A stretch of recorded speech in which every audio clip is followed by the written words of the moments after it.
Welcome to Conversations with Big Rich. This is an interview-style podcast. These interviewed are all involved in the off-road industry. Being involved, like all of my guests are, is a lifestyle, not just a job. I talk to past, present, and future legends, as well as business owners, employees, media, and land use warriors. Men and women who have found their way into this exciting and addictive lifestyle we call off-road. We discuss their personal history, struggles, successes, and reboots. We dive into what drives them to stay active in off-road. We all hope to shed some light on how to find a path into this world that we live and love and call off-road. Whether you're crawling the Red Rocks of Moab or hauling your toys to the trail, Maxxis has the tires you can trust for performance and durability. 4 wheels or 2. Maxxis tires are the choice of champions because they know that whether for work or play, for fun or competition, Maxxis tires deliver. Choose Maxxis. Tread victoriously. Have you seen 4Low magazine yet? 4Low magazine is a high-quality, well-written, four-wheel drive-focused magazine for the enthusiast market. If you still love the idea of a printed magazine, something to save and read at any time, 4Low is the magazine for you. 4Low cannot be found in stores, but you can have it delivered to your home or place of business. Visit 4lowmagazine.com to order your subscription today. On this episode of Conversations with Big Rich, I'll be talking with Joe Thompson. Joe is a fabrication business owner, successful KOH Ultra 4 race car designer, and an innovator in four-wheel drive race car design. Joe, it's great talking to you. I'm really looking forward to this interview and finding out more about you. Well, it's good to be here. I kind of feel kind of honored, to be honest with you. Well, so I appreciate it. It's just a regular guy interviewing a regular guy. How's that? Yep, that's pretty much what it is. So let's talk about the early days. We'll start off at the very beginning. Where were you born and raised? So I was born in the Bay Area, raised in Mountain View, right on the peninsula there. Later on in life, moved to Grass Valley. And, that was around my 20s. But for the most part, born and raised the Bay Area, spent a lot of time there. Obviously, I was a BMX mountain bike kid. And that was I was consumed by that in my early days. Well, for me with BMX, honestly, I think BMX is kind of what instilled, kind of like the competitive side of me, like pretty hardcore, because kind of a cool story, but where I grew up in Mountain View, at the time I did, basically I was in Mountain View as a teenager, 85, 86, 87. Okay. And that was an absolute, that was the heyday of BMX, especially in the Bay Area. And, we had, 3 major tracks in our area, but we also had a ton of champions. Like, we're talking like the best of the best. We had, I think there was like 4 or 5 Hall of Famers that came out of that area at that time. We're talking like the best pros, whatnot. So like, right when I started racing, I was in bicycles anyway. I was surrounded by literally the who's who of BMX back in that time. And I'm on the gate with them, and they're around me. And I had one guy in particular that would always ride by my house. Like, he wasn't my friend. He was a top racer dude and super well respected.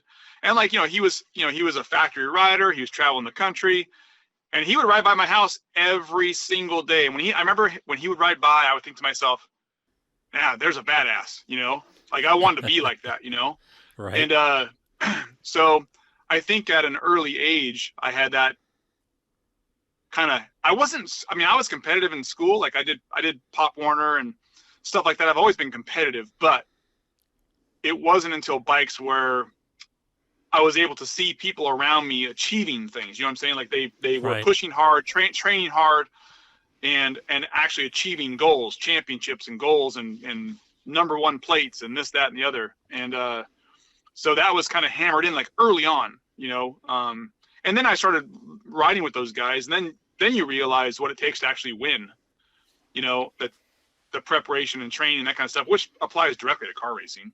There really is no difference. It's just a different venue, Right. So, yeah, it was a major part of my life, growing up there. It was pretty awesome. And I actually go there a lot to visit. Like, even to this day, I regularly travel down to the Bay Area to go ride my mountain bike or whatever. It's kind of like, a homecoming, of sorts. So I go back there quite often to ride still. I avoid San Bruno. Yeah. I've shown Shelley, where I grew up, and took one set of my grandkids by there, and that's about it. I go down. The only time I go to the Bay Area now is for 49er games. It's funny. San Bruno was the town. I remember talking my mom into let me do this, and she just fought me tooth and nail. But she drove me to San Bruno, and I bought a go-kart off a guy. And I thought I just bought a trophy truck. Right. like at that age, I thought to myself, "Oh wow, I've made it. I'm now Ivan Stewart." Having something motorized. Yep. So, what was school like back then for you? Were you a good student? Were you indifferent? What was it? Nope, I was a terrible student. It's funny because you hear all these jokes about, I was just a bad tester. I was the opposite. I was a great tester, but I'm pretty sure that I don't really believe in all the label stuff, but yeah, I'm sure that somebody nowadays would probably label me as, ADD or something like that. But did terrible in school, terrible with homework. People don't know this, but I actually dropped out of high school sophomore year. Oh, wow. Okay. Yeah. So high school dropout, and my school years were fun. I actually enjoyed school as far as like the social aspect of it. But again, all of my homies were BMX groms, so we basically got to school and counted the minutes until we can go ride after school. That's pretty much what school was for, was to waste time until we can go ride again. Right. Kind of like the Southern California guys, beach guys, waiting to hit the waves. Exactly. Yep. Yeah. So wasn't a great student. I think I'm not saying that like it came easy for me. That's not the case, because I was definitely no savant. You know what I'm saying? Right. But things were like math and stuff was pretty easy for me. I had a natural love of history and science, I guess you could say, and I already loved geometry. My grandfather was a pretty high up engineer with Lockheed, and so I think a lot of that was kind of like in my DNA. So that kind of stuff kind of came easy to me, and it's not that I was like above anybody else with school. It's just I was a little bit bored with it, I guess you could say, and my mind was definitely elsewhere. And do you mind me asking why you dropped out?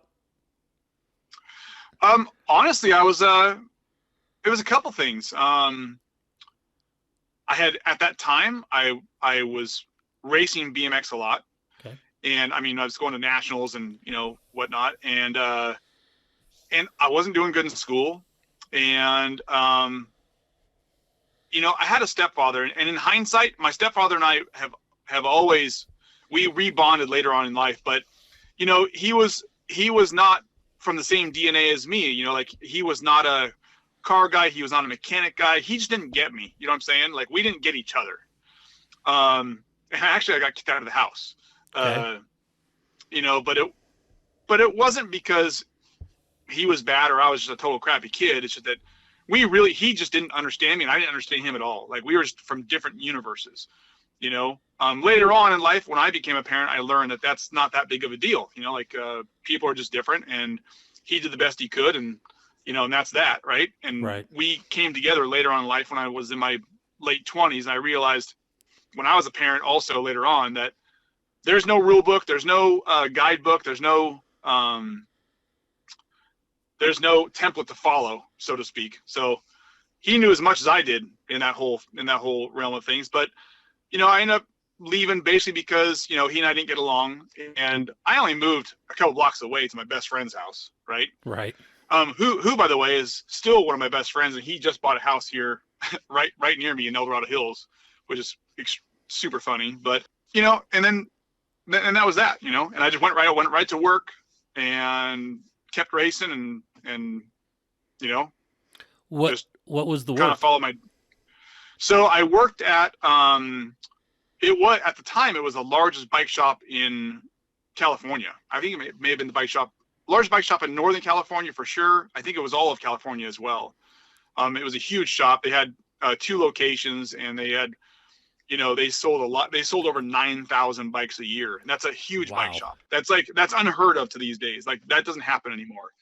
You know, but we were in the boom. We were in that you know, that growth boom back then, and you know, we had Stanford College right by us, so we had a huge clientele base, and so there's great locations, and we were right on the El Camino Real, so we had lots of traffic, and so I went to work there, and I moved up pretty much right away. I actually was running the whole bike shop within 2 years. I was a youngster, and you know, we had 15 guys there, you know, and it was pretty cool. I really enjoyed that time of my life, you know, doing that.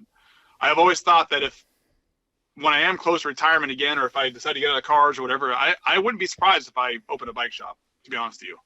I really enjoyed that part of my life. That makes sense. I mean, it's all about doing. I think life should be all about what you love doing. Yeah, except for doing what you love doing doesn't always make you the most money. No. But you know, that's my grandfather told me or asked me when I was 11 years old. He goes, "What is it you want to do with your life? What do you want to be?" And at that time, I was really into scouting and backpacking and being outdoors and fishing and all that kind of stuff. And I said, you know, I want to be, you know, forest ranger or fish and game or something like that. And he goes, "Well, that's pretty noble, you know." He goes, "But, you know, as you gain knowledge and you get older, find out what it is that you really love doing in life and figure out a way to make a living doing it." And he goes, "And now when I say living, I don't mean, you know, how much money you make. You know, you have to make enough to survive, but how you get to live your life. You know, are you doing the things that you want to do?" And, you know, when I found off-road, that's when I started to live. Well, you know, when it comes to like the whole bike thing and off-road and how that all kind of came about, like for me, I feel like I kind of always knew what I wanted to do. Like, I didn't have a whole lot of, I wasn't that kid who was like, I want to be a fireman or I want to do this.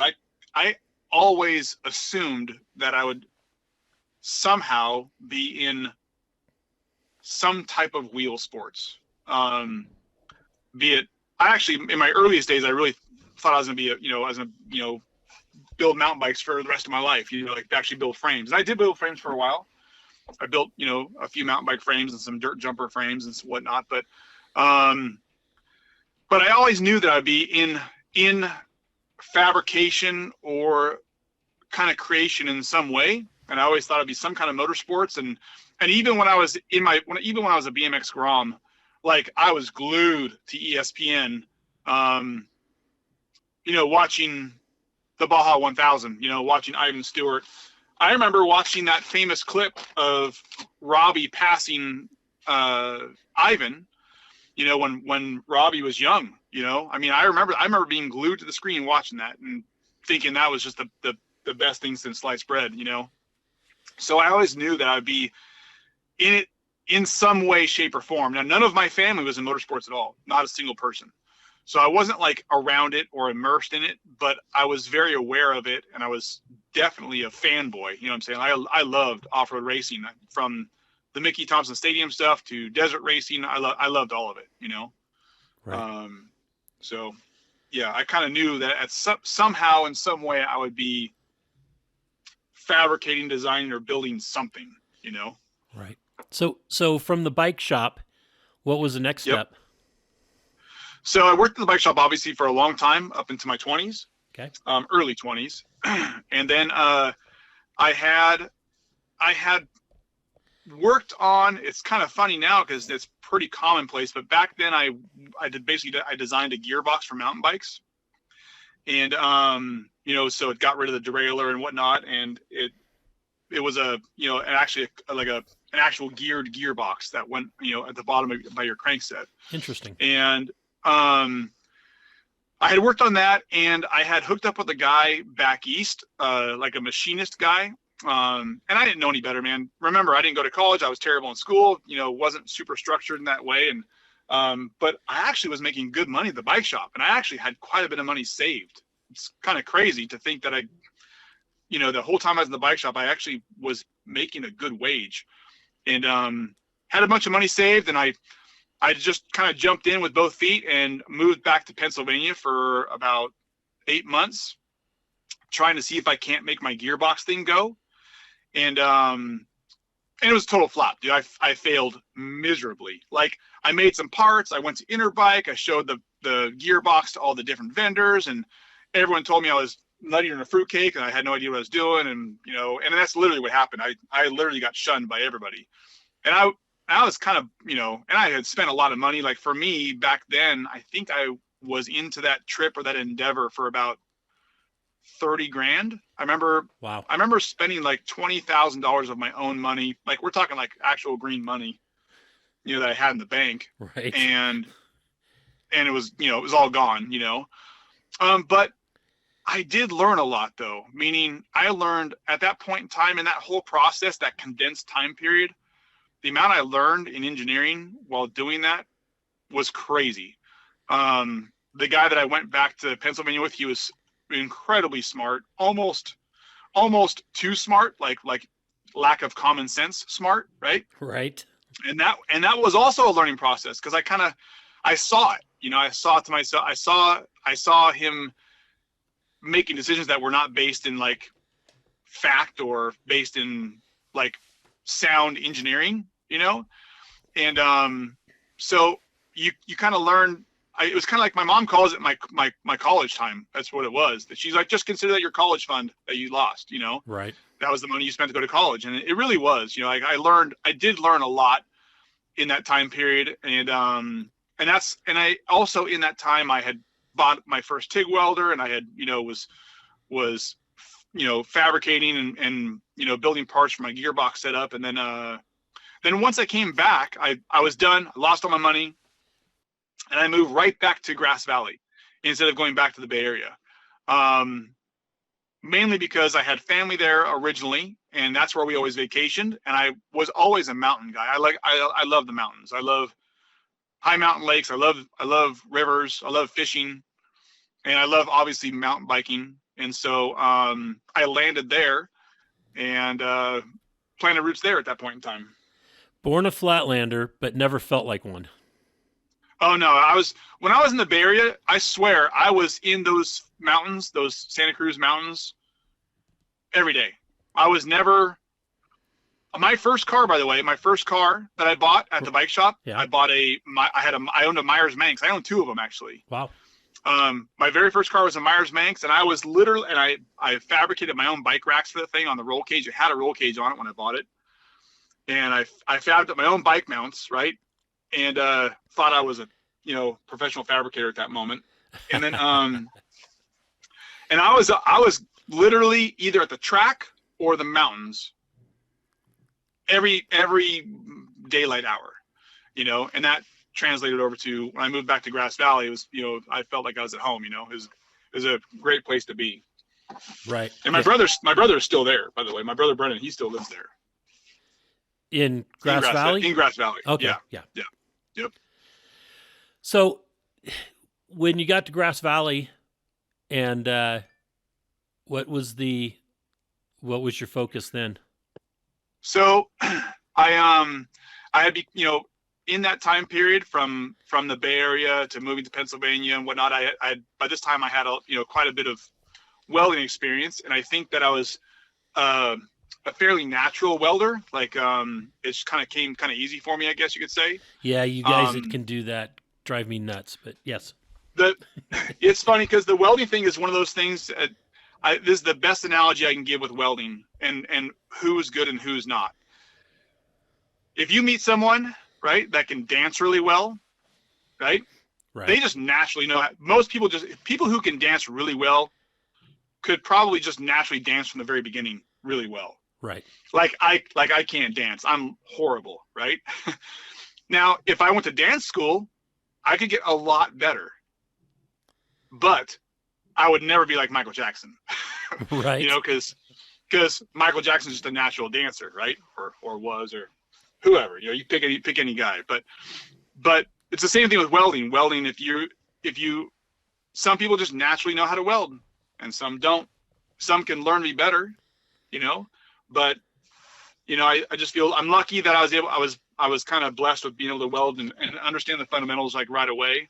Although now I'm suffering because my eyesight's going away a little bit, but you know, it was still a fun thing for me to do was weld and learn. So anyway, so back to the Bay Area. So or Grass Valley, I mean.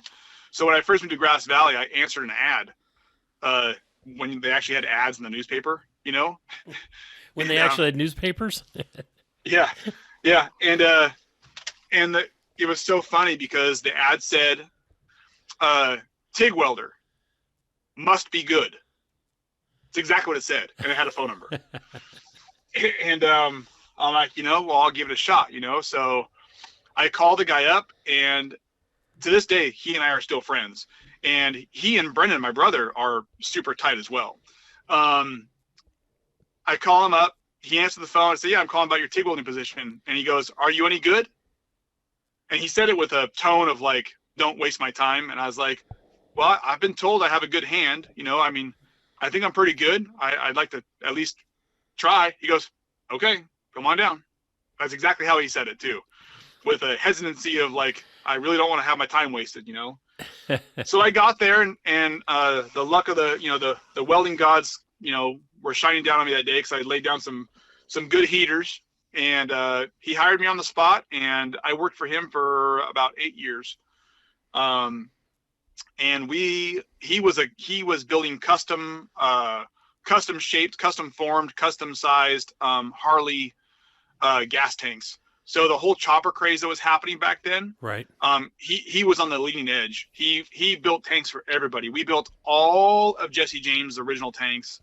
We built all the tanks for all the guys from American Choppers, and the who's who of chopper builders. We built their tanks. Nice. So you know, and I was the lead welder, and ended up like kind of becoming the production manager kind of thing of that place or whatever, you know. It was kind of a small shop. We only had like 8 guys at our max. But we were pumping out like 40 tanks a week. Wow. You know, and they were, you know, the tanks were expensive. They were, you know, $1,000 to $2,000, you know, give you an idea of what we were doing. And so, yeah, so I worked there, and, you know, and that was my long time deal. And then in between all that, you know, my brother and I accumulated a lot of tools, you know, and we were buying more tools. I had literally had a tough shed that I was renting from a guy that we would do a lot of side projects out of. We were building roll cages and you name it. I was building bike frames and a whole bunch of random stuff out of this little tough shed. And yeah, that's kind of where that went. Let's talk about vehicles at this point. What Yep. You said you had the Myers Manx. That was, you know, your first car. Yep. What else have you owned and that maybe led you into the off-road world? So I had a Myers Manx that I then bought a Nissan truck, you know, like the old hard body truck, and then I bought a Chenoweth off of I don't know, Craigslist. I'm not even sure where I found it. Honestly, I can't remember where I bought stuff back then. I bought a Chenoweth that I was hacking together to build a full tube Manx out of. And then what did I do from there? From there, I had a couple Z cars, you know, I had a 280Z, and but all of my cars, to be honest with you, all of my actual drivers have all been pretty boring. Like I've never been like a big hot rod, or like I don't have a lifted truck, you know. I'm not, you know, driving around a truck on swampers or any kind of stuff. I've always considered my daily drivers as utility. You know what I'm saying? They're just a tool. That's just how I've always been that way, except for the buggies, you know. Right. Which to this day I still love. So did you? I guess the trying to lead to is what led you into the off-road side of fabrication in the world? Okay, so let me just back up with the whole bike thing and suspension. So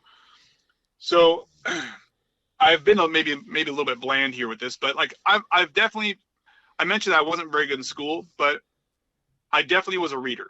Okay, so Okay. I did love to read, and I read a lot. I read dumb, like boring stuff, tech articles, you name it. I was consumed by cycle news, mountain bike magazines, off-road magazines. It didn't matter what it was. It had to do with motors or engines or chassis or suspension or welding or any of that kind of stuff. I was reading it, right? And I also had kind of a boring mind as far as like I liked engineering stuff. Like I liked kind of dry reading, right? And so when mountain bikes were big, and you know, that was like the whole full suspension mountain bike thing was booming in popularity. I was fully immersed in that, which is why I designed the gearbox back in the day. I was fully immersed in suspension design. I took a lot of time to understand leverage curves and how that works, and you know, different aspects of suspension, what they do geometrically, you know, the kinematics of the suspension, what it's doing to the vehicle. And so I think I kind of had a good mental head start for off-road cars with that, because to be honest with you, bikes are the worst case scenario. Bicycles, I mean, are the worst case scenario for suspension design, because they have the worst sprung weight ratios of any kind of like off-road vehicle. So they're the hardest to actually develop. And so I kind of already had that like burned into my brain. Like I was already a big student of suspension design. Okay, that was already like part of my everyday thought process was suspension this, suspension that, whatever, right? Right. And so so in that time period of going back east and then coming back, I always had my mind on off-road, as far as like I was like I said, I was always a fan. I was always a fan of racing, always watched every race, watched every Supercross, watched every off-road race, you know, that I could get my hands on. And so when we got our little tough shed in Grass Valley and we were starting to build stuff, we started really branching out. We did lots of wakeboard cages, lots of you know, off-road cages. I think the very first cage I ever built was for a Samurai. And, you know, we were kind of doing a bunch of that stuff. And then the guy that I told you that I weld tested for, I went to work for 8 years, he actually lived on the same road as Kevin Yoder. Oh, really? Okay. Yeah. So my brother and I were going to work one day, and we kept seeing this chassis in Kevin's yard. It was in the weeds, right? So finally one day I just went over there. I'm like, hey, Kevin, you know, I didn't know his name. I said, hey, you know, any interest in selling this thing? He goes, sure, I'll sell it to you. And he sold us that chassis for $300. It came with a green sticker, right? And we thought that we had just struck gold, you know? And we went back there, and to give my brother credit, my brother did most of the grunt work. My brother's a beast when it comes to like working on stuff. And we took that chassis. I basically designed the front suspension and the front suspension was kind of unique. It's too hard to explain over the phone, but had a kind of unique front suspension. It had 39-inch Swampert or 39-inch IROX, or no, excuse me, 49 IROX, 22R dual cases, all kind of stuff, right? Dana 70 Snow Fighter in the back, you know, we thought was the best axle ever created. And we wheeled the heck out of that thing, and my brother still has it to this day, and it still runs. Wow. So, you know, we dabbled in that, and then I opened a full-fledged fab shop, an actual fab shop, and I would always park that buggy on the street with a giant welding sign with an arrow pointing to my shop, you know. And so I got lots of work from that, and one day this guy comes in, and he's kind of like, he has now become literally my father, right? He's not my dad, but he's my dad. Right. And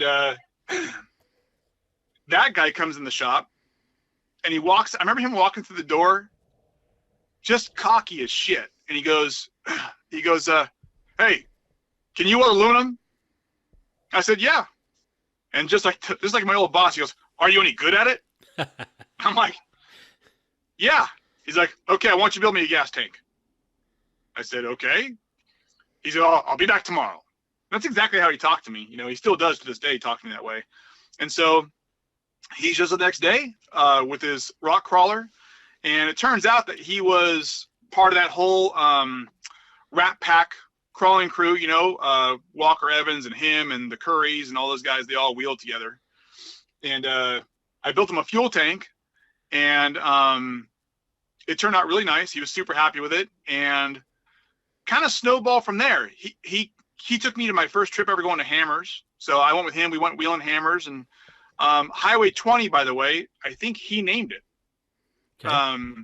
For breaking that trail at Hammers. I'm pretty sure it was him who named it, because Highway 20 is the highway in Grass Valley. Right.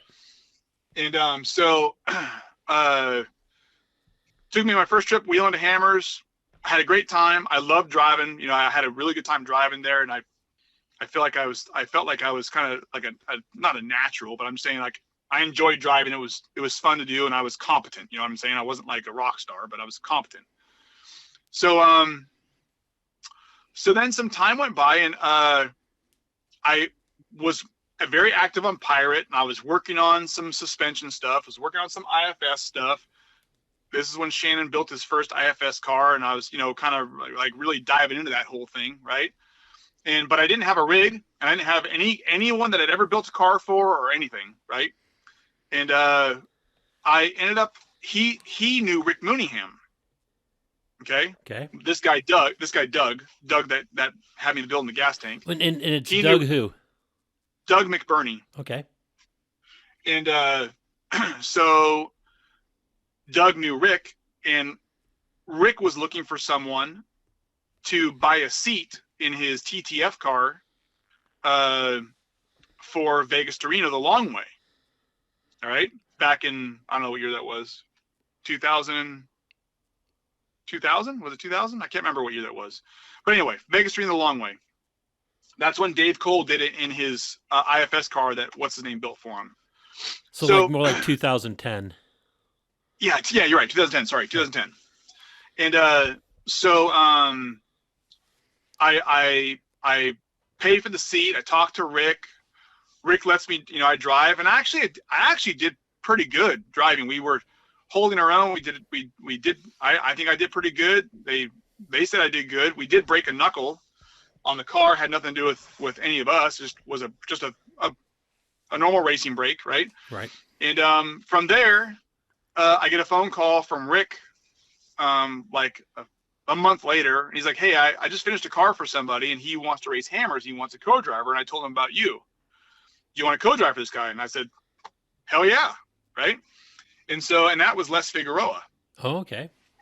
Yep. So he puts me in contact with Les. We're talking on the phone. I've never met Les my entire life, and Les is like, "Hey, we're going down here on this weekend, you know, and just come on down." So my first time showing up to Hammers ever, I cold called, just showed up in the lake bed, or second time to Hammers, you know, first time being there, you know, with somebody else, I guess you could say. Show up there and meet Les the very first time. And I remember looking over to the camp next to us, and there was John Reynolds with a giant sledgehammer straightening the wheel on his Unimog axled Bronco. Which I thought was pretty cool. You know, like that was my first time seeing John Reynolds, who was a king, you know, was a legend on Pirate 4x4, right? I'm like, right. Oh, that's John Reynolds, you know? And so, you know, Les and I formed a pretty good relationship, and I co-drive with him for a few years, and we actually finished, I think we finished 9th one year. That was our best finish. But we did good in the car together, you know? And then he sold that car to the brothers, actually, he sold that car that we had to JP Gomez. And he didn't even know who it was, meaning they showed up with Bob Rogge, right? Yeah, right. They showed up with a bunch of money. They test drove it, paid for it, and took off. They didn't really even know the names. You know what I'm saying? Like Les called me and said, "Hey, I sold the car. I'm not sure who I sold it to." So, and then from there, you know, I just kind of kept pushing on the building side of things, and I ended up building a car for Les, which he sold, and he actually never raced it. A few other guys have raced it. It's still competing to this day. And then I then went ahead and I built that. Did you ever see that 1964 Baja Galaxy 500? Right. Yes. That's driven around hammers a couple times and stuff. Yes. We raced it at the Nora Mexican 1000. Oh, okay. And so built that, and when I was done with that is when I weaseled my way into finally meeting the brothers and basically forcing an opportunity to build them a car. How did that come about? How did it work out? I mean, not how did it work out, but how did you force that? So again, we actually didn't know who bought the car, right? Like Les couldn't tell me who it was, but Les could tell me that it was in Northern California, and he could tell me it was near me, right? But he wasn't sure where. And Lotus, which is where where the Gomez brothers have their main facility, it's kind of like one of those places in the earth that it has a town name, but it's not like totally official. Right. You know? I wouldn't call it a town. Yeah. So if you were to look up Lotus, California and try and Google search Gomez, right? Nothing's coming up, you know? Right. And so we didn't know who it was, but I went to a NorCal rock race, and I'm walking through the pits and I see the car in the far corner of the pits. And you have to understand that I meticulously maintained that car for 4 years, right? And at least on the fabrication side of things, Les did all the mechanical maintenance, but I did all the actual fabrication stuff, and it was in great shape when we sold it to him. Well, now the axle was broken in half. The front axle, it was in the pits. There's like 4 motorhomes around. The doors are open. There's like a smoldering fire. Parts are everywhere. There's an engine off to about 10 feet away from the car on its side.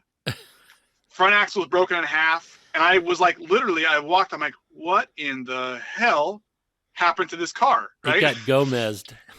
I literally called Les right at that moment. Like, Les, I found your car. It's destroyed, you know?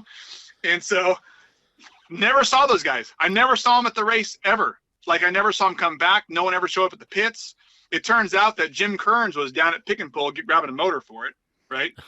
and the brothers were all, I don't know where they were. They were all gone. So that was my first what do you call it? Introduction to the brothers, right? Right. Even though I never met anybody. So then the next race, I'm there, and Marcos was racing his IFS car that was built by Dan Trout and Bob. Right. And I don't know if you remember that whole thing, but I actually don't know the whole story myself, but like they started building it. Then Dan went on vacation, you know, came back, and there was some discrepancies, and I don't know, the thing wasn't fully finished out. Something happened to it. You know, it was just one of those builds it was just a difficult build for everyone. Right. And anyway, that car was breaking CV joints. So I walk up to the pits. The first time I actually see the brothers, and Jim Kearns is like up to his elbows in CV grease, and he's repairing the CVs in his car. And I just walk up they don't even know who I am. They don't know that I raced their old car. They don't know anything. And I'm looking at the car, and I'm looking at the front end, and I asked Jim, who I didn't know at the time, I'm like, so what happened to it? He's like, oh, we popped the inner CV, blah, blah, blah, blah, blah. And we're talking for a second, and he's kind of ignoring me because he's working. You know, he's working. And I'm kind of bugging him, honestly. And so I'm looking at it. I'm like, I kind of knew what was wrong with it, you know, just from glancing at it, I kind of knew what was wrong. And so I kind of weasel my way over to Marcos, and I'm like, so what's going on? He's like, oh, we broke a CV. And I said, I know what's wrong with it. And he totally blew me off. Like, yeah, okay, yeah, you know what's wrong with it? Sure, buddy. All right, get out of here. You know, whatever. Like it's just some guy showing up at the track, right? Right. And I said, well, I'm Joe. I used to race your old lady car with Les. He goes, oh, okay. Then he kind of now there was kind of like a little bit of a connection there, right? Right. So we leave, come back for the next race, Same thing. Jim's elbows deep in CV grease. And I pulled Marcos aside and said, hey, I can fix that. I know what's wrong with it. And then this time he was like, really? You think you can fix it? I'm like, I can definitely fix it. Still kind of blew me off, whatever. The third time around, I got there again, same thing. And this time I pulled him aside. I said, listen, dude, I know what's wrong with the car. I can fix that for you. And he goes, you really can fix that? I said, I can 100% fix it. Get it to my shop and I'll get it fixed. He's all, well, why don't you do it at our shop? And I said, okay, you know. So I basically just reworked the front end. I reworked it had too much droop. You know, they were relying on the limit straps to limit the droop. And right. So mechanically it was over drooping and, you know, popping the CVs. And so I reworked that, you know, built some new arms and whatnot. And they never broke a CV again. And then I had a little bit of trust from, you know, the brothers. And I started doing a little more work for them. You know, they had a car that was started by John Hall. Right. John Hall started a car for Raul Gomez, but wasn't able to finish it. So after fixing Marcos's car, I went in and I finished that car for Raul. Again, not a job I really wanted to be doing because it wasn't my car, but I still finished it off for him. And then, and that's when we talked about building the twins, the new IFS cars for him. And then the rest is history? Kinda. One funny part about that negotiation, though, is when I went to their office, JP said, and I not even joking, he said, I just want you to copy Shannon's car. And and he was serious. And I said, no, I'm not going to build Shannon's car. I already have a car designed, which I did. I had a car that had, when I was racing with Les, I literally, in the first 20 miles of racing with Les, for the very first time, I told him, I said, I have a car design. I'm ready to build this thing, you know? And like I already formulated in my mind what I felt would be the best car, you know? And so I refined that design. I kept drawing on it over the years. And then when this time came around, when he told me to build a copy of Shannon's car, I refused. And I said, I've got something better. And I said, you guys need to trust me. I'm not going to, you're not going to get bamboozled. You will have a winning car. And so it took a little while. And finally I said, I think JP, you know, I don't know if you've talked to him a whole lot, but he's kind of a jovial guy. He's like, all right, fuck it. Let's do it. Right. That's exactly how he was. And so that's what we did.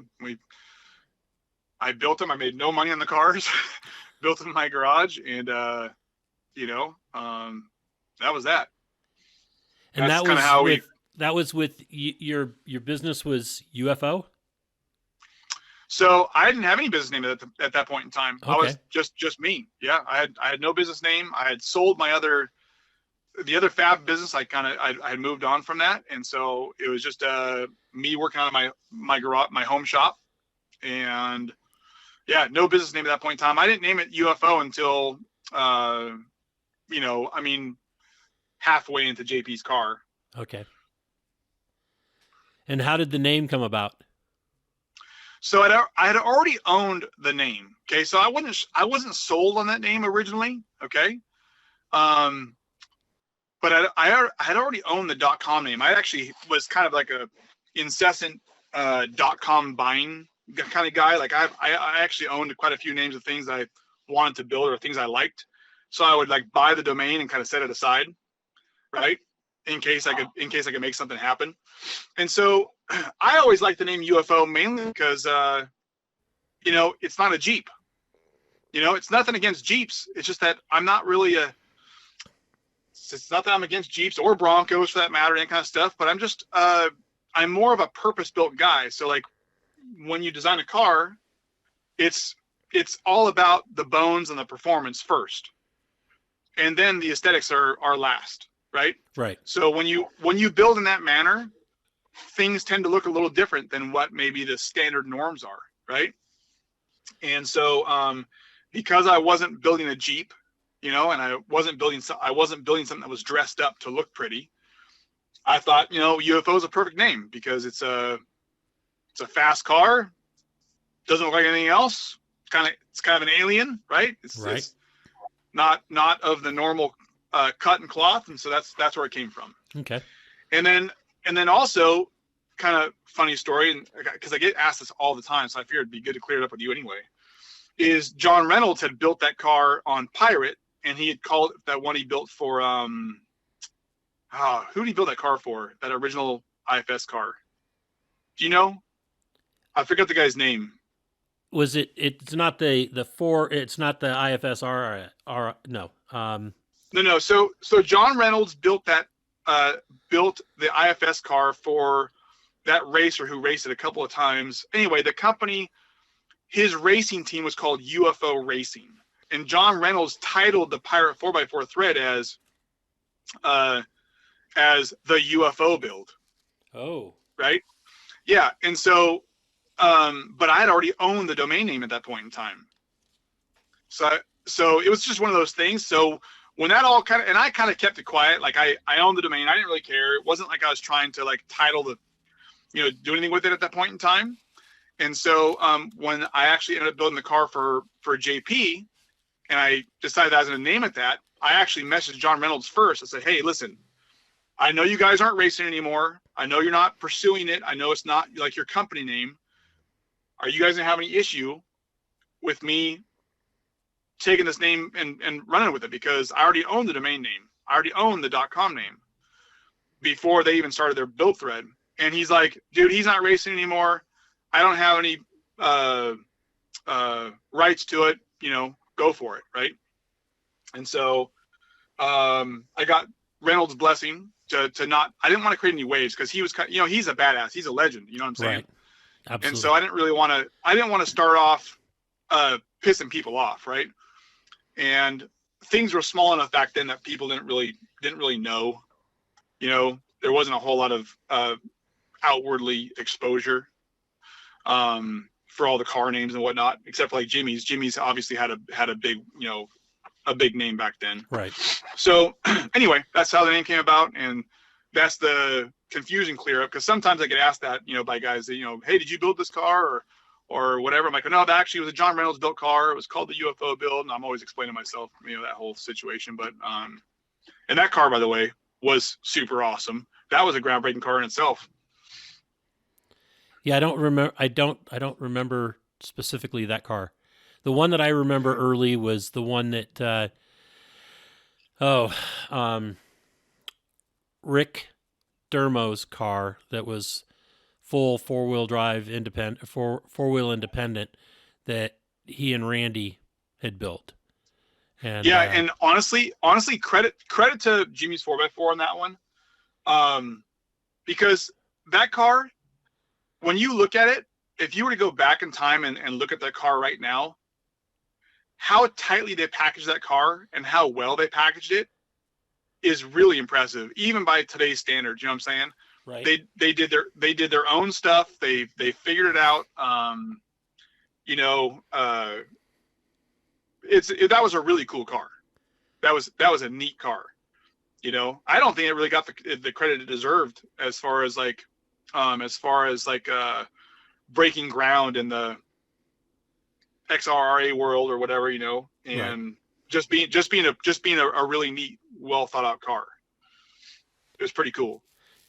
There's been a few that have been that I thought were, Randy Ellis had the Red Racer or whatever he called it with the four-wheel independent, and then, but that was a racer, but it was more, rock. He brought it out to the rock crawls early, and then Walker and Anderson. Walker had that one. Yep. And so did Shannon. Yeah, but they all bailed on it because, and it's typical like what happened with the desert racing and the four-wheel drive, is that they couldn't get things, they couldn't get it dialed in, and they were trying to do it during the season. And, they were interested in wins, so if it didn't work the first time, it was like, okay, scrap this, let's go back to, let's put let's go back to a drag axle in the rear and then see what we can do. And, that. Yeah, they didn't give themselves the time to see it through. Correct. Right. Yep, I agree.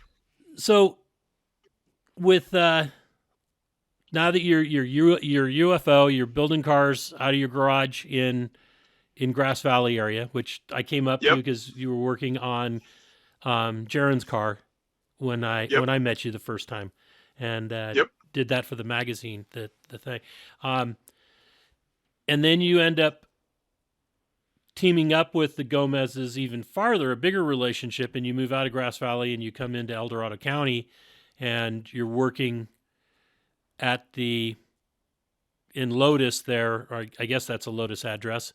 Yep. Where Mountain Enterprises is at, and that's where the shop's at now, correct? Yeah. So basically, what I did was I worked because I built a lot of their cars. Right. They were ferrying cars to my shop all the time, and it was kind of a pain in the ass, and they're kind of tough on cars. So there was always that's an understatement. Well, I mean, there wasn't a whole lot of reworks. Like, there wasn't a lot of chassis problems, but there's a lot of bumpers, a lot of redo this. Like when Marcos crashed his car end over end, there's a lot of big reworks like that. Had to be repaired. So a couple things were going on. One, Doug, the guy I mentioned earlier, that kind of got me into the whole thing. Right. He owned the property that you came to. So that was a 10-acre parcel that I rented for a long time from Doug that had the 4-car garage on it. Right. And then Doug was in the house that was adjacent to that. Okay. Big house. He was on 100 and something acres. And so Doug actually, he's now in Payson. He's in Arizona now, right? And so I knew he was going to be leaving, and I knew I was going to try and find a new place. So I thought about, I actually had a deal on the table to buy that place. But my wife that I married, Angela, that I married, she's from here.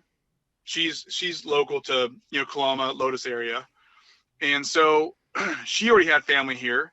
And I honestly was ready for a change because I had been in Grass Valley for a long time, and I kind of thought, what, now's a good time for me to make a move.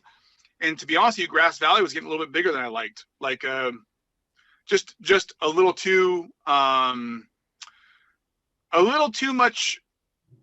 I don't want to say city folk influence, but just wasn't the small town it was when I moved there. Right. That's all. And so in Georgetown, heart of the Rubicon, right near the shop here, it's not growing. No. Everything's privately owned. So bought a house there in Georgetown and moved all of my equipment to they've got a huge building over here that they use for their big equipment stuff, and the race shop's on one end of that building, and I have a section of that race shop. So basically, the way I say it to people is that the brothers and I are partners in winning. That's what we're partners in. Okay. We're partners in the goal of trying to win. I don't work for them. I have my own payroll, have my own health insurance. My wife does all the books, so we're separate in that way. But we are aligned and teamed up in the sense that we want to win races, Okay. I still do work on other people's cars. We just finished a car for Dan Wyrick. I've got another car I'm doing right now for somebody else. We do work for other people here still as well. I'm not just doing just their stuff. Right. Okay. Yeah. I was wondering, I'm sure other people understood the dynamics, but I wasn't up on that. No, most people think that I'm a GBR employee, which is it's understandable for them to assume that, Right. But I'm not. I have my own thing. I rarely see them, to be honest with you. I have to kind of force my way to get a meeting with Marcos or JP or Raul, because they're busy, dude. They are go, and the only time that they've been in the race shop is like if Marcos leaves a Coors Light can on the fab table or something like that. over the weekend. Yeah, I've been trying to get where I wanted to interview all three of them at once, and I was told That's tough. Yeah, I was told good luck with that. They rarely even have time to sit down, all three of them together, Yeah, because they all totally run true different too. parts of Mountain Enterprise, and they're just, they're the number one. They have more employees. Their largest. What's the best way to put it? They have more employees in El Dorado County with their business than any other business in the county. Yeah, I think at one time, I think last year, before PG&E slowed down, at one point in time, they were also they bought more Ford trucks than for like 2 years in a row than anybody else in America. Right. I I remember mean, when Bob got his truck, his current truck, or I should Yep. say Paul's current truck, and he went into that same Ford dealer and says, "Okay, I need this. This is what I want." And they said, "Well, we're our whole allocation, everything that we have, is Gomez's." And he goes, "Well, just sell me one. They'll understand." Yeah. That's pretty funny. So what do you see is coming up in the future? Cool, man. As far as new cars or technology or in what In all forms. what do you mean? In your life, in the UFO fab shop, does car design, any of that stuff, So without giving right away now, industry secrets. yeah. No, I get it. Like to me, like I think some of the bigger things that are being missed, and I know that Lauren has alluded to this, and so has Cody at Laser Nut. I still think that IFS IRS cars are definitely the future. And there's kind of an issue with those things though. Like, so for example, at King of the Hammers, the IRS cars, the fully independent cars are amazing. Okay. And they're amazing when you have like, remember Reno Nationals where you had or NorCal where you got the long rock gardens that you had to blast through. Right. The IFS, IRS, fully independent cars are just incredible through that stuff. They're incredible through nuisance rocks. And they're really good. They're actually, and honestly, people are going to scoff at this. They crawl better than anything else. And you can ask people who have driven Cody Wagner's car, they'll tell you straight up, it's incredible what they will go through, and smoothly. The only downside to the fully independent cars is that when you put them in a short course scenario with the big tires, they tend to drive differently because they have more grip, and obviously it depends on the car layout. There's more things to that, but just in a general speaking sense, they tend to have more grip. So the driver's sensation is a little different. It's just a different sensation. If you take a guy who's used to driving a live axle rear car, right, and you put him in a fully independent car, he's going to come back and tell you that it needs more sway bar and he feels like he's going to flip over. But when you watch video of him, the car might be level and flat, but he's not like the ass end of the car is not hanging out like a Pro 2 truck, right? Right. It's more stuck to the ground. And we've seen this because when Mike Bergman had his independent car, and also Marcos, is they tear up rear tires more than the live axle cars because they're getting traction. All that horsepower is being used. It's getting put to the ground a little more than you would with a live axle car. Okay. So anyway, I see the fully independent cars being the future, but it's becomes a question of which type, what works the best, and there's a little bit of a venue effect there. So like where you're racing, like if it's just like it's Crandon, for example, I don't think that they would dominate, maybe if you have a purpose built one for Crandon, but I'm saying generally speaking, if you take a car that races KOH and then throw it in Crandon and it's independent, it probably won't do as good as something else, Right. But at Hammers though, which to me Hammers is the benchmark. Hammers is the benchmark. True. You look at Hammers and use Hammers as your only datum point. A fully independent car will dominate that race for sure. And I don't know this for a fact, so someone out there could probably fact check me, but I'm pretty sure Marcos is the only one he's gone through that whole race and has never winched.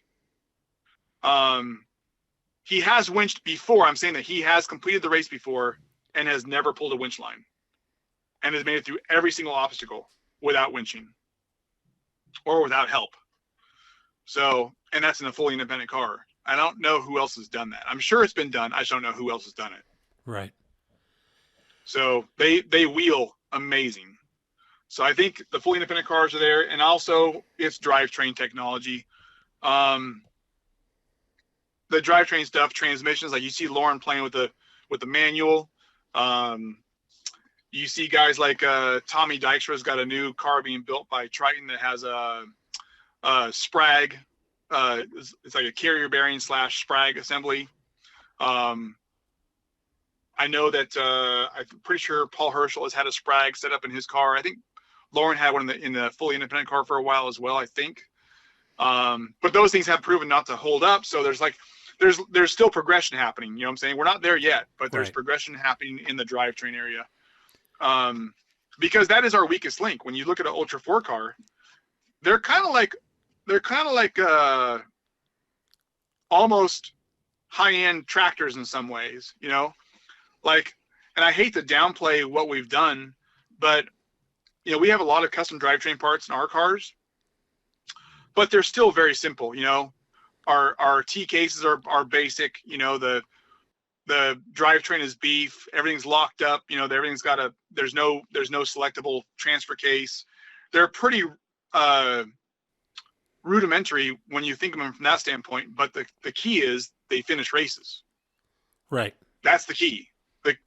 That people are missing that too, by the way, is like they finish races. And so in order to win, you got to finish, you know? Right. Well, you know, with Raul's first car, you guys brought that down and finished it basically on the lake bed. And it was actually done before that, but Raul's first car was done before that, but I agree with you. It was his first race. Right. So in his very first race, he took third. I think the next year he took a second. And I think the year after that was like, I'm trying to remember now. So he did a third, a 10th, a 5th, a blown motor, a 6th, a third, a first, and a first.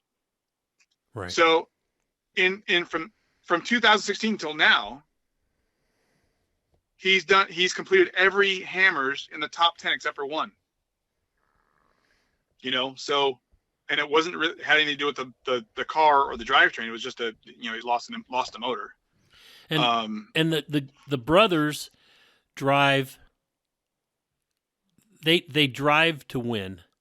I mean, they absolutely. They are what I call the Robbie Gordon textbook driving, and it's just you're going flat out as fast as that car can go through any section. And you know, if the car survives, you're going to win. Well, let's rewind that a little bit because it's kind of funny because we can touch on another touchy subject that people have kind of blown out of proportion. You've heard the whole term, the hobby racer thing, right? Right.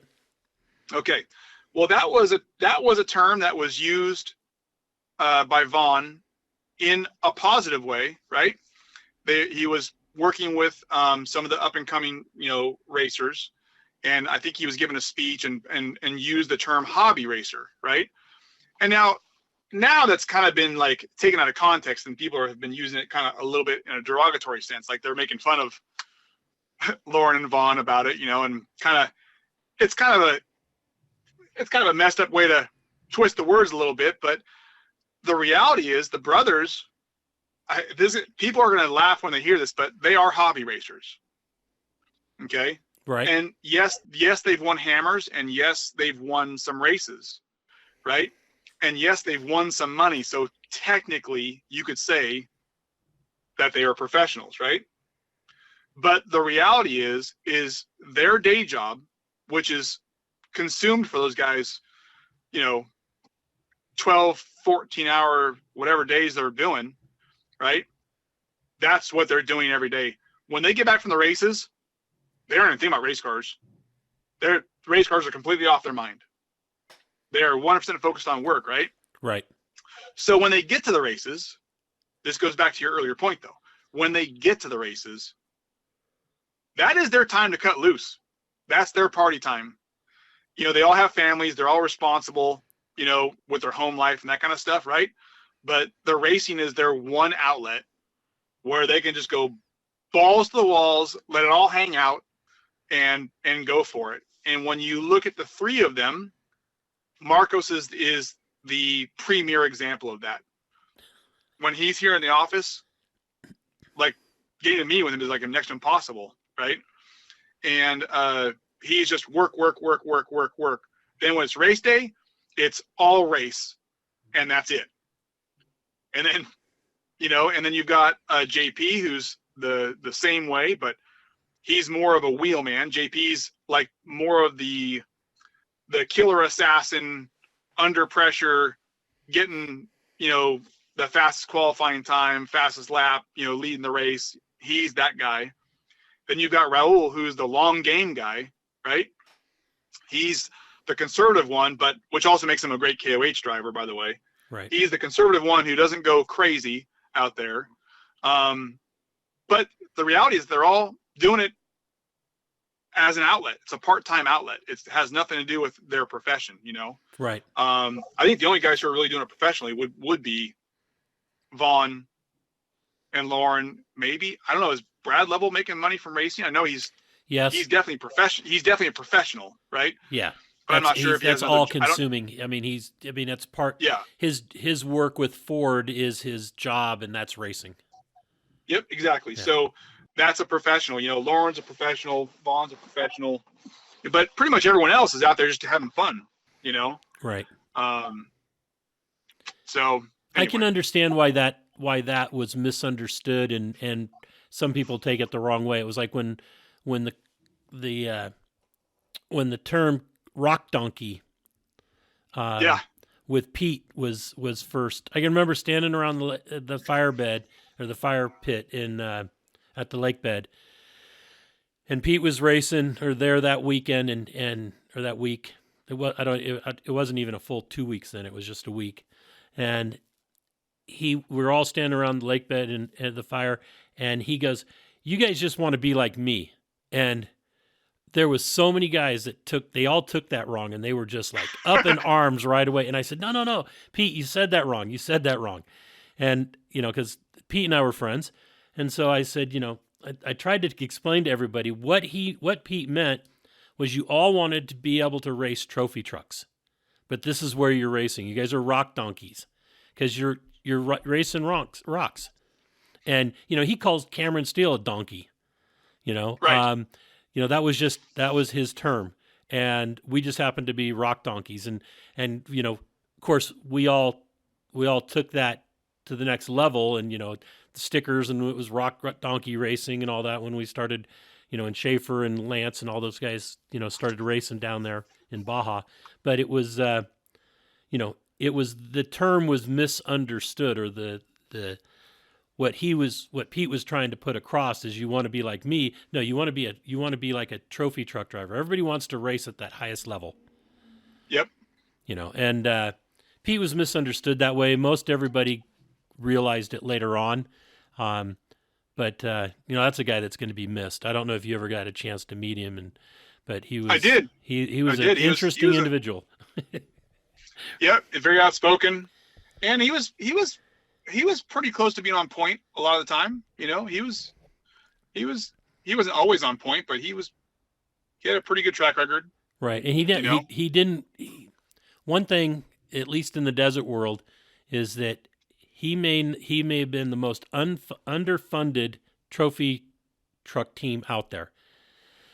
Right. When I pitted for him and helped him out, there was, you know, we had like 2 or 3 pickup trucks with, you know, I remember the first time I showed up, they had a whole bunch of tools and toolboxes laid out on the back of a trailer, and we were trying to organize the toolboxes so that we'd have enough tools for each one of the chase trucks to go down the road and hopefully make a repair if needed. I mean, there was no real organization because everybody just showed up, you know, at the last minute. And it was, but, you know, the guy could drive. For one eye, the guy just was an incredible driver. And he loved to piss off Robbie Gordon. Yeah. Yeah, that's pretty awesome. So, what about personally? I've been trying to get myself better on the business side of things. I'm not really a big business person in general. Like I don't think about money a whole lot, and I'm not like consumed by it.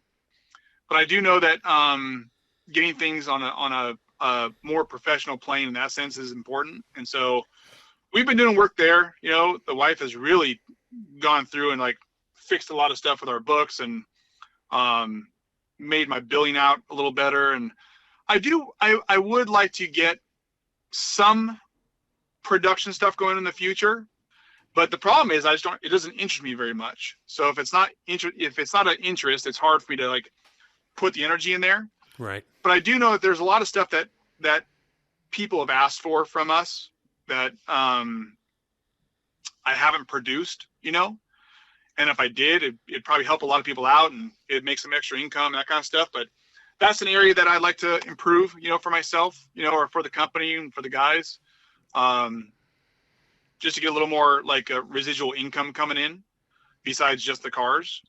But other than that, man, we were supposed to build a trophy truck, but the brothers have slowed down a little bit. So we're kind of backburnered that, which kind of is a bummer because we had a really cool platform set up and we did a lot of work on that thing on the CAD side of things. And I was really looking forward to launching a UFO designed TT truck, 4-wheel drive TT truck of our own design, right? Right. And because I felt like we had something different to bring to the table, and that still can happen in the future. It's just right now we're not doing that. But in the future, I would love to do that. That's been my ultimate goal. My ultimate goal has always been to build a TT. Like from the early days, like I always thought that somehow I'm building a trophy truck, Right. And so that's one of them. And I want to do some UTV stuff. But other than that, I want to just keep progressing the cars and kind of incrementally pushing things forward. And I just want to win more races, dude. Honestly, like that feeling of watching these drivers win. If I'm not at the races or I'm at home, it's nerve wracking. And I love that feeling watching someone like Raul or JP or Paul Wolf or whoever it is, right, do well and get pole position for qualifying or whatever it is. Those are all huge wins, and I'm super thankful to see that stuff happen. And it's addicting. You want to do it every time, So definitely want to get another KOH win. I really want to be the first to win KOH in a fully independent car. First, builder anyway, right? Right. We've been close. We've been really close. And I do feel like we have the toughest and one of the fastest, fully independent platforms. Just getting the cars to fall where they may, that one year, Marcos came from last to first. He passed every car in the entire field, only to have a Heim joint break at the end of the very last few miles.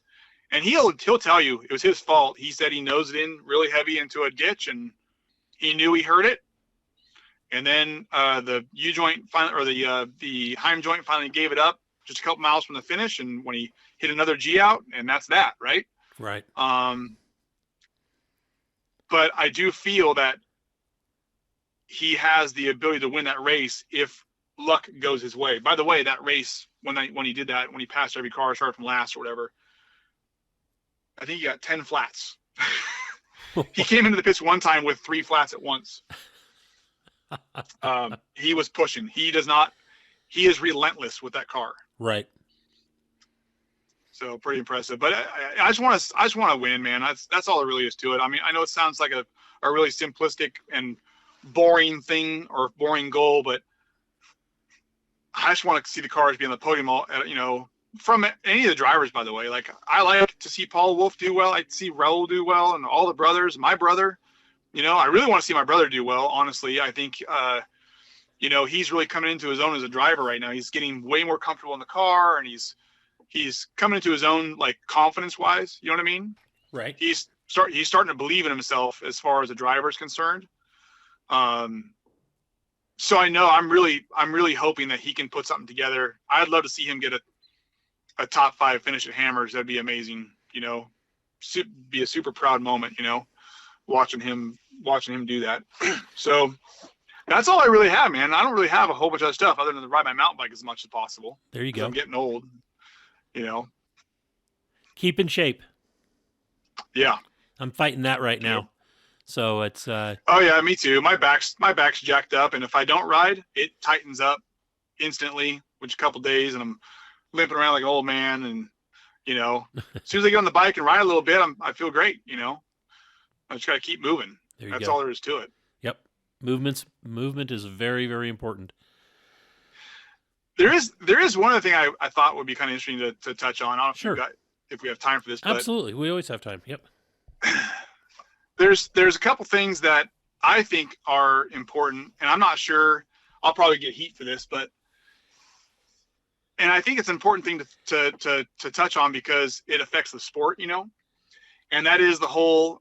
And Lauren will tell you. Lauren will laugh about this. Lauren and I've had lots of conversations. We've had conversations both publicly and privately about this. But it's kind of like a 2-part deal. You mentioned earlier about Pete and the Rock Donkeys and that kind of stuff, right? And, the uniqueness of our sport is incredible, right? True. And my stance on our venues and where we're racing and the cars, this kind of goes along with the cars thing that you asked me earlier, is I don't know if my position is unique because I've talked to other top drivers. Like I'll just name drop right now. I've talked to Shannon about this, for example, and Shannon's in agreement as long as pretty much everyone else I've talked to on this matter. And that is, our sport is unique. We're racing our cars through stuff that the TTs avoid, right? Or the Absolutely. Class 1s avoid. And we're subjecting the cars to loads and impacts that you really can't design. You can't account for in a computer very well. So for example, if you're designing a trophy truck, right? You know that your intended course, your intended terrain is this, right? And take out crashes out of that equation because you can't really account for a crash. A crash are loads to the car that you'll never, be able to plan for, right? Right. But in our sport, we know that we're going through a rock pile, and we know that we're going to be going somewhat fast. We know we're going to hit a load from this direction, that direction, etc. It makes the sport totally unique. So building cars that will go through that stuff requires a lot from that car, right? It requires a unique approach to design, and when you look at the hard engineering of it, like the numbers of what loads go where, what impacts do what's going to do what's going to break the steering rack off the car. Like if you look at history right now, the past 5 years, the amount of steering racks that have been blown off a car or have been broken is astronomical, right? So that just shows you that the loads that these cars are seeing, the impacts are seeing are incredibly great, And so because the car is unique, and because Hammers, we'll say Hammers again, Hammers is the baseline course, right? Absolutely. The idea of taking those cars and then going racing somewhere else is awesome. Like, I like the fact that we race at NorCal and then we race at the old Reno venue, right? But even those courses, the NorCal Rock Race is the best example of this. They have a natural rock section as well as like a man-made rock section. And in the natural rocks, man, those guys, you have to slow down. Otherwise, you're going to destroy your car instantly. Right. You have to slow down, and you have to show some driving tact, some control to get through it and not kill your car, right? And then continue on your race and actually win, right? Yes. So when you look at the courses that we've had, like when you look at Crandon, for example, Crandon had the man-made rock sections, right? Which they were nothing more than a whoop section in Supercross. The difference is that they're made of sharp boulders versus actual rounded dirt whoops. But the fastest cars, you just hold it open and just blast across them. That's literally what you're doing. There's not a whole lot of thought. So it's a two-part thing that I'm kind of bringing up, and that is I actually, and Lauren already knows this, I really believe that there should be, it's really hard, it's a gray area, but not there should be only one car, but I think the cars need to highlight the terrain that we're driving through, and I believe the courses need to highlight the capabilities of the car. Absolutely. So like these courses that are short courses with like a little sprinkling of rocks, that doesn't do it. That's not enough. You need to have some obstacles in there that slow these cars down. You got to punch over the top of something. You got to come to a stop, get over an obstacle. Maybe there's another one right after it. You got 2 cars and alternating lines, 3 cars, whatever it is, alternating lines getting through this stuff. Then once they get through that section, they're back up to speed again, right? Amazing. That's what fans want to see. And so the courses need to match the cars, and the cars need to match the course. And so I don't know. I'll call out Lauren right now. Is that, to me, the true mark of a good car is that it literally can do everything and can compete in every venue and be competitive, right? Right. Not just being also ran, and that's where I'm the most proud of our cars, that they've shown they can do short course, and they aren't as fast. Like I'll say it right now, like the new car that Keith built for Jason Shearer, right? That's a fast desert car, dude. That's a fast desert car. I do think, and in a hammer situation, we probably have an advantage over him in some of the bigger rocks, but he has an advantage in the desert, right? And so, you have to have that balance. And so that's why I always go back to not having 5 cars for 5 events, 5 different cars for 5 different venues. You go to Crandon, you should be racing the same car at every single venue. Yeah, I know there's got to be an out or a rule for a broken car or something, like same way you have with drivers, right? That kind of thing. I really think that needs to be in place, because you can't alienate someone if they have a broken car, they cartwheel, they destroy their car. That's totally understandable. There's got to be one change in the season. Yeah, there's got to. Yeah, or if you have a new car being built and you're ready to unleash it, I get all that stuff. Right. But having 4 cars in the trailer and then choosing the car that you want to race depending on the track that you're at, I think is against the spirit of our racing, situation. Plus, it also brings down everybody else. Like if I'll tell you right now, if I was given the green light right now to build a short course only car, let's say Paul Wolf called me up tomorrow and said, "Hey Joe, here's $500,000, build me the baddest short course car you can build," right? It would not look anything like the car he's driving now. It would be a totally different platform. But that car would not go through hammers. Right. And so, but that takes away from the sport. It takes away from other people competing. The majority of our sport is comprised of hobby racers. And that's not meant as a derogatory. It's meant as these are people that are spending their hard-earned workday cash on a car, right? They're trying to be competitive. They're trying to go out there and win hammers and be competitive at the other venues. Well, why would they want to show up if I'm showing up with the Gomez brothers with 10 different cars and we're picking and choosing the best car for that venue, and knowing that the guy who showed up in his Jimmy Stresa car is just going to get smoked the moment he leaves the line. Right. That's just not a good way to get people to the start line. But also the promoters need to build courses that complement the cars as well. Agreed. So anyway, that's just something I think is important. I also think it's important for the sport in general. Well, I think it equates the same thing with what's happening in trophy truck right now. Look at the numbers of the trophy trucks at Baja this last week compared to years past. So many people are dropping into the spec cars or the trophy, the smaller trophy trucks design, because they're more affordable, and it becomes more of a driver instead of a bank account.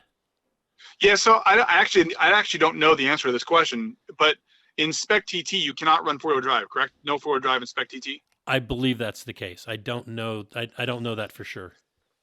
I don't either, so it'd be a neat thing to know. But I can see that though, because Mason's done such an incredible job of come out of the gate with an amazing, TT platform, right, in 4-wheel drive that works and is finishing races and is obviously incredibly fast, right? Right. So anyone else who's showing up is showing up hoping that they break, that the Mason in front of them is going to break. True. Yep. Versus showing up knowing that they can compete against the guy who just left the line before or after them, and they're actually racing each other, So it's the same thing with us. We want to have, I think there should be venues that complement the cars, and cars need to complement the venue. And, even get if people it means excited about showing up. Even if it means, doing it man-made and pouring concrete to simulate, the drops and the climbs that you have to do at KOH. Well, if you remember, I know you remember this because I know you were there, but remember the Oroville rock crawling stuff? Oh yeah, I put on a lot of events there. Yeah, so exactly. So remember the giant culvert that everyone would have to bump up and over? Yep. Okay, and only a handful of guys did it, if I remember correctly. But you take, and I know like Goodby can't do this at NorCal Rock Race because he's constrained by the state. The state won't let him do certain things on that course, right? So he can't go and put in 6 of those big giant culverts and stagger them and have the cars go through them. You see what I'm saying? Right. Or go over them. The state won't let him do that. But there are other venues where they have some flexibility to do something like that, where you've got to, like I said, you're coming in at 50 miles an hour, you come around a corner, you hit the brakes, and boom, you stop, low range, pop over this obstacle, go to the other side, one more after that, pop over, change ratio, and take the hell off. That to me is what we need, is something of that nature. Yeah, we built a rock crawling facility in Tucson at what was originally Pima Motorsports Park, and then became MC Motorsports Park. And it was the first race that Vaughn came down and raced with Randy. Randy was navigating for him, and at least it was the first time he raced Dirt Riot. And yes, he that place there was set up like that. I mean, they went out in a desert section and they did 5 or 6 miles of desert, and a lot of it was narrow. If you made a mistake, you had cholla, cactus balls, everywhere. There was a short course section, which was like more of a like a GP motocross area, nothing super radical. And then it went down into the bowl, which was all concrete, man-made stuff that we had produced. Yeah. And it was badass. I mean, it was almost too hard. We had to take everybody through the easier lines because the stuff that was built there was built for competitive rock crawling. And it was a blast watching the guys come in there, and that's where all the spectators hung out. It was right there. Some would go out to the GP course to watch them jump, but most of the time everybody hung out at the along the fence line to the pit so that they could watch the cars go through the rocks, right? Or the concrete. And it was cool.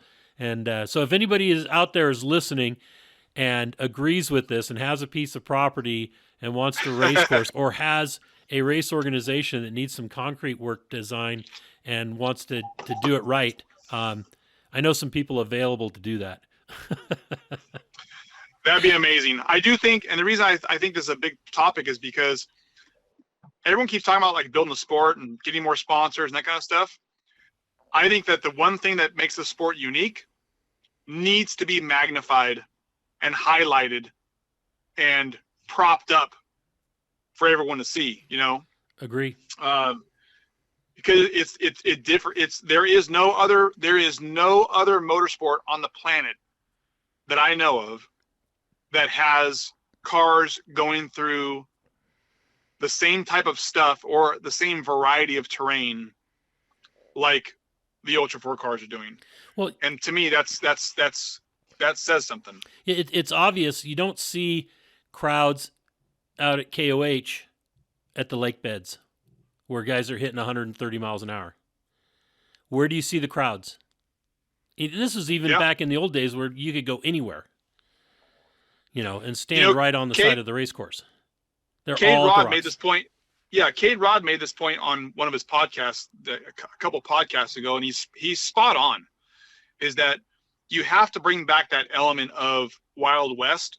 Now I know it's got to be controlled and safe, but you have to bring that back. It's something that makes the sport intense and unique. And I don't know if you heard his idea, but I think it's pretty good. And which is, if you pull winch, you're getting some kind of time penalty, and the idea would be to encourage you to drive the course, not just take the safe way out every time, right? And I don't see anything wrong with something like that. Some variation of that would be amazing. And I don't know. To me, we need to highlight what these cars can do, and we got to make the courses highlight what they can do. Right. I agree. Which I think Reno did really well. If you think about Reno did a good job of that, because even though they're going downhill in those bigger rocks, it was still fairly treacherous. You couldn't just go straight down. No, that was there were obvious. guys that did, and there was guys that did that paid the price. But I'm just saying you couldn't just go straight down with complete and total reckless abandon. And then then you had some short course, you had some hill climbs stuff thrown in there. There's a good variety, which right. I mean, I think this is true, but I'm pretty sure Ultra 4 is the only one that sold that venue out, even over the Pro 2s and Pro 4 trucks. Right. I'm pretty sure the Ultra 4 race is the only one that ever sold the stands out. And that was incredible. It was a super fun place to watch the races. And the cars were being put to the test in every kind of, they had a lot of things, a variety of terrain to hit, which is amazing. And that was the Tooele had that in a way. They Except had the mud. short course part, and then the rock through the concrete areas. Again, it was all designed for competitive rock crawling, which is slow and technical, which the guys really needed to slow down, or they'd eat shit. You'd say is the best way to put it. Yep. But that would be nice to have that place be able to come back and actually go out there and have it built by somebody that is building it for that specific type of racing. Sure. But, and you always wonder, if you took a poll of all the drivers, how they like that venue. I've heard mixed reviews, because I've raced there, and I liked it except for the mud part. That was weird mud. If it rained there, it was an absolute nightmare. But it was kind of narrow in some spots. Like when you went to those rocks, there wasn't a whole lot of ways to run the cars through those narrows or through the man-made rock section. Right. But it was still cool though. It still had the right mixture of stuff. Right. That's all. Had the right mixture. Yeah, and that, again, it was especially in the rocks where you're talking about narrow, those areas were designed for that competitive rock crawling. So instead of making it, for racing where you could get 3 cars or 4 cars through it at one time, it was designed for 1 car at a time, navigating cones. It was never designed with the idea of hauling ass through it. Correct. So, yeah. Same thing with the Tucson. We had to be real specific where we let the cars go through. Although it would have been great just to open it wide open and just said, okay, you guys try to figure it out. But it would have just been mayhem in there. And, right. And one thing I hate in racing is bottlenecks. Whenever I designed a course, whether, with our dirt riot racing, it was always like, okay, where are we going to have the biggest problem in a bottleneck, and how are we going to deal with it? And, that was first and foremost in my course design. Right. I didn't want the bottlenecks. I agree. It's got to be wide enough. You got to have courses that complement the cars 100%, and that's how you're going to build interest, is getting people excited about watching it and getting the drivers excited about driving it. Because there is a lot of courses, sorry promoters if anyone's hearing this, but there are courses out there that are just straight boring. Right. And not like the drivers aren't going, oh my God, that was amazing. When the driver says that was an incredible course to drive, that's a good thing. Right. When they like the course and it gives them some satisfaction, that's you want that.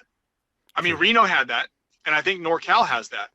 And I know there's other races that have that as well, but I'm just saying that that's an important factor to get car count up. Agreed. Well, cool. Joe, I want to say thank you so much for spending the time on this Sunday morning and talking with me and letting everybody that listens to this, which seems to be quite a few, are going to enjoy this, I believe, and learn more about you. And that's the whole goal. Well, again, I appreciate it. Honored to be on here. Feel blessed to talk with you and have this adventure, so I appreciate it. All right. You take care, and we'll talk some more. And I got to swing by the shop. I mean, hell, I'm only like 10 minutes away. I know. I agree. You got to come by. I've been saying this for a year and a half now. Well, you got to come by because we got something new we're working on right now. It's in there. It'll be a first for UFO. So excellent. I will swing by then. Excellent. All right. Okay. Sounds good. Okay. Talk to you later. Bye. All right. Bye. Well, that's another episode of Conversations with Big Rich. I'd like to thank you all for listening. If you could do us a favor and leave us a review on any podcast service that you happen to be listening on, or send us an email or a text message or a Facebook message, and let me know any ideas that you have, or if there's anybody that you have that you think would be a great guest, please forward the contact information to me so that we can try to get them on. And always remember, live life to the fullest. Enjoying life is a must. Follow your dreams and live life with all the gusto you can. Thank you.